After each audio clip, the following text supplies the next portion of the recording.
Hours, days, maybe even months that unaccompanied minors can spend in detention centers after crossing the border. Good evening, I'm Jeff Brady. Thank you for joining us. It's a process some don't fully grasp, leaving them fearful of what the future holds. Eyewitness News reporter Addie Guajardo shows us the journey of one young immigrant navigating a complicated path. Every month, Border Patrol agents process hundreds of unaccompanied minors. Some turn themselves in, while others are caught crossing the border illegally. Like Dinzo Papyat, who's now 20 years old, but arrived to the U.S. when he was 16 on unfamiliar soil and to a foreign language.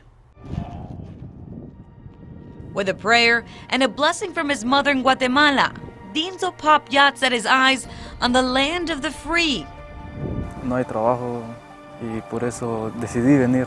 With just $500 in his pocket, a backpack, and a dream, Papyat set out all by himself. Sí, fue muy difícil a veces, digamos, no comíamos en el camino, ¿verdad? Porque no teníamos suficiente dinero. A journey more than 2,500 miles that came to a halt as he crossed with a group into the U.S. from Piedras Negras. Me vieron y ya vinieron muchos carros y nos rodearon. He says shaken and afraid, agents processed him and placed him in a detention center.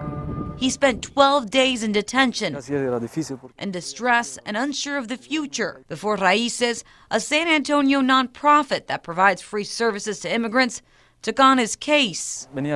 Just a day later, he was reunited with family in San Antonio. Desperate to pursue his dream career, he turned to Posada Guadalupe, a shelter in San Antonio for immigrants, to help him pave the way. It sort of evolved into a ministry primarily for unaccompanied minors who have aged out of the detention center for unaccompanied minors. Father Philip Blay says he knows the struggles in Central America all too well. I was kidnapped. I saw people shot down in the street. A good friend of mine was shot in broad daylight. This is in El Salvador. An experience that fuels him to keep his doors open. Posada Guadalupe is now home to 25 men who arrived in the U.S. as minors and aged out of the detention center. Help them out by giving them a place to stay. We provide food. We give them counseling. We have a spiritual director. We give them direction.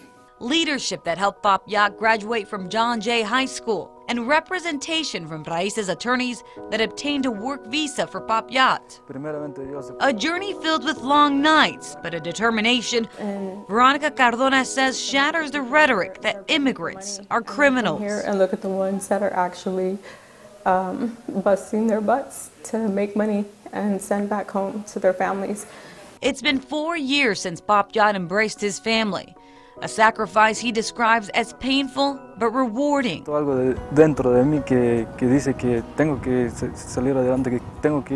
Just last year, he enrolled at North Vista College. And after 4 years in the U.S., in and out of court, working towards a goal that could be ripped away at any moment, he received the call he'd been longing for. He was granted his residency. Estaba muy feliz.